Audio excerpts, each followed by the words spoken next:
kali muncul adalah karena putusnya komunikasi dalam jangka waktu yang lama antara suami dan istri. Contoh yang paling konkret, suami tidak ada pilihan, harus mencari nafkah, mencari uang, mencari cuan dan hepeng dan uang di kota yang berbeda dengan jarak yang jauh dengan istri dan anak-anaknya.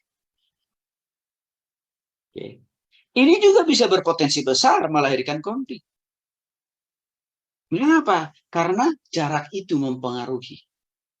Mungkin komunikasi bisa tak dibangun dengan lewat handphone.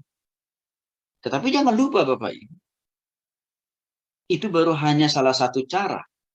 Ya, handphone itu hanya baru salah satu cara mengatasi miskomunikasi antara kita dengan pasangan kita. Tapi kan ada banyak hal yang tidak bisa kita komunikasikan, tidak bisa kita ungkapkan terhadap pasangan kita lewat ya nelpon, nggak bisa. Artinya apa? Seringkali perlu harus berjumpa juga. Nah, mereka ini bisa melahirkan konflik yang lama-kelamaan. Ya, suami istri ini udah tidak lagi ada komunikasi jarak jauh yang akhirnya makin dingin komunikasi secara emosional, secara personal, secara pribadi, secara hati, pikiran, dan perasaan. Hati-hati, ujungnya nanti apa? Itu bisa akan mendorong pada satu keputusan untuk bercerai, Bapak Ibu, yang dikasih oleh Tuhan Yesus Kristus. Maka untuk itulah Efesus pasal 4 ayat 26 sampai 27 mengingatkan kita. Demikian firman Tuhan. Ya, Efesus pasal 4 ayat 26 sampai dengan 27. Apabila kamu menjadi marah, janganlah kamu berbuat dosa. Janganlah matahari terbenam sebelum dalam amarahmu, dan jangan leberi kesempatan kepada iblis. Apa arti ayat ini Bapak Ibu yang dikasih oleh Tuhan Yesus Kristus? Seringkali kan, konflik dalam rumah tangga itu diawali dari diam-diaman. Diam-diaman dari diam-diaman 1 jam, akhirnya menjadi 2 jam lamanya, diam-diamannya jadi 3 jam, 4 jam, 1 malam, begitu ya. Padahal masih satu rumah. Padahal masih tidur di kamar yang sama, masih tidur di kasur yang sama itu, tapi diam-diaman Bapak. Hati-hati. Karena kenapa? Kalau nggak cepat diselesaikan, besoknya akan makin bertambah diam lagi. Menjabat hitungan 1 hari kan. Dan kalau tidak diselesaikan, menjadi 1 minggu. Setelah itu, menjadi 1 bulan, menjadi 1 tahun. Setelah itu, sudah tahulah hasil akhirnya. Tiba-tiba si suami atau istri diam-diam mereka sudah mendaftarkan ke pengadilan agama. Tiba-tiba suaminya sudah hilang di telan bumi. Tiba-tiba istrinya sudah meninggalkan rumah. Maka di sini Efesus mengatakan, apabila kamu menjadi marah, janganlah kamu berbuat dosa. Jangan sampai matahari terbit. Kalau ada masalah, kalau ada konflik, kalau ada miskomunikasi, jangan lama-lama untuk menyelesaikannya, Bapak Ibu. Jangan lama-lama mendiamkannya. Saya sudah bilang di awal tadi. Tidak akan pernah ada sebuah konflik atau masalah bisa selesai dengan masalah itu sendiri menyelesaikan masalah. Nggak ada itu. Yang buat masalah itu kan kita manusia yang hidup ini. Maka kita juga yang bertanggung jawab untuk menyelesaikan dan menghadapinya. Maka dikatakan jangan sampai lama-lama. Maka dikasih batasannya, jangan sampai matahari terbenam. Artinya apa? Jangan sampai kita biarkan ruang dan kesempatan kepada iblis. Ya, untuk ya mempertahankan ego masing-masing. Yang pada akhirnya kita makin terus memelihara kevakuman, kediaman dalam berkomunikasi. Dan itu berbahaya. Karena kenapa? Karena di situ iblis akan bekerja, di situ iblis akan berkarya, di situ iblis akan membuat hubungan suami itu makin bertambah dingin. Dari awalnya dingin-dingin, maka akhirnya menjadi dingin total. Bercerai.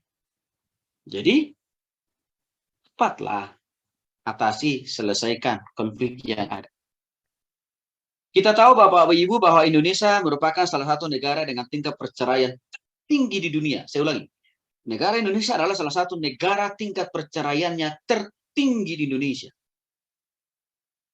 Dan itu melalui data yang dirilis oleh Pengadilan Agama.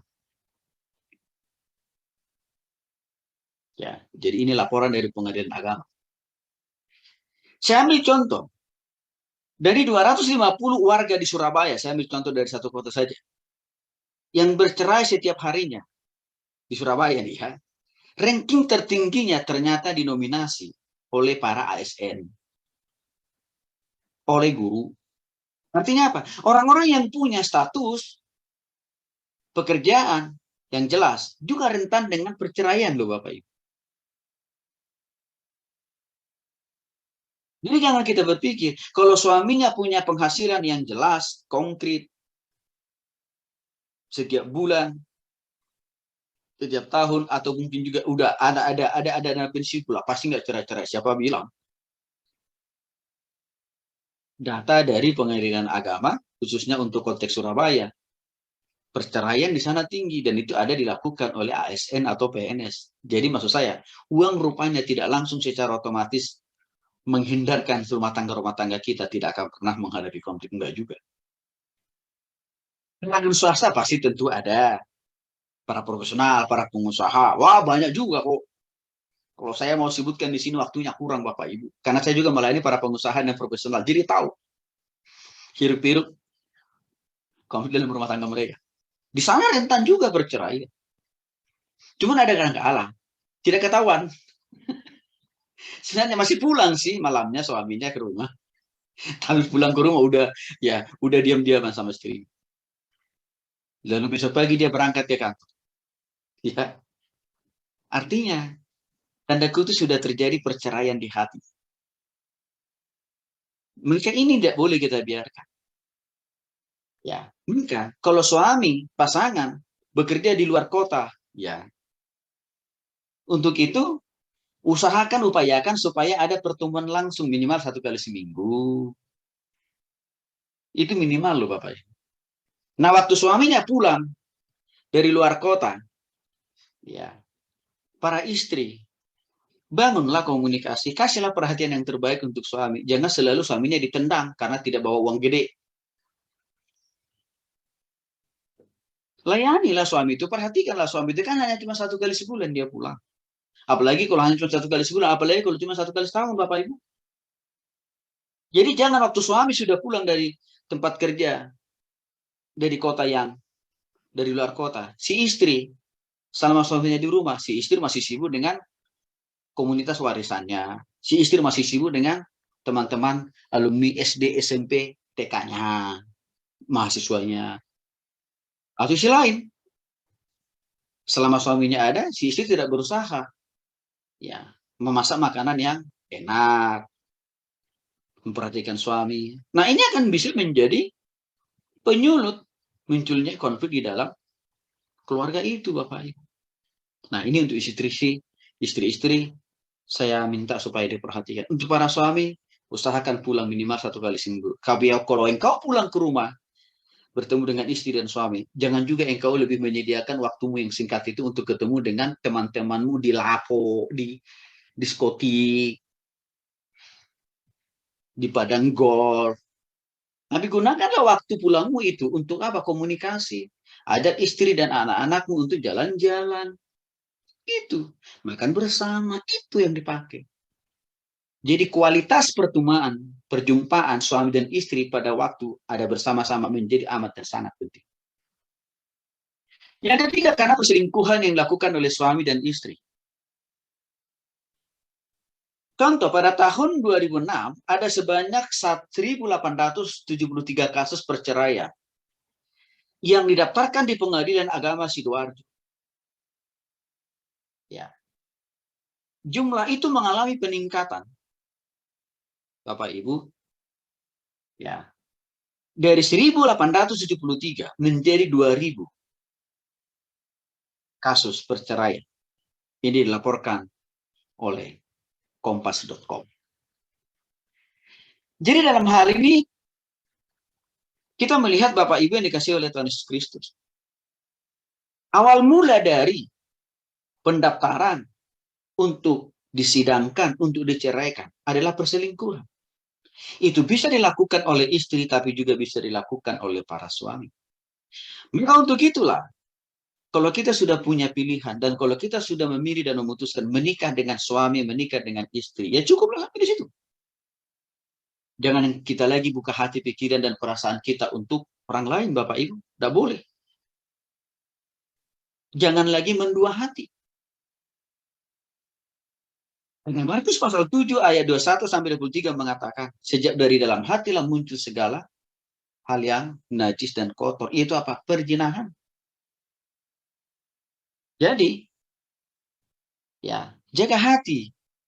Kalau hati kita ini selalu sering dikuasai, dikendalikan oleh keinginan untuk berzina, maka lama-kelamaan keinginan berzina di dalam hati itu akan diaktualisasikan, akan dipraktekkan untuk apa? Berselingkuh dengan atasan, dengan bawahan, dengan sekretaris, dengan suami, istri, tetangga. Maka jaga hati.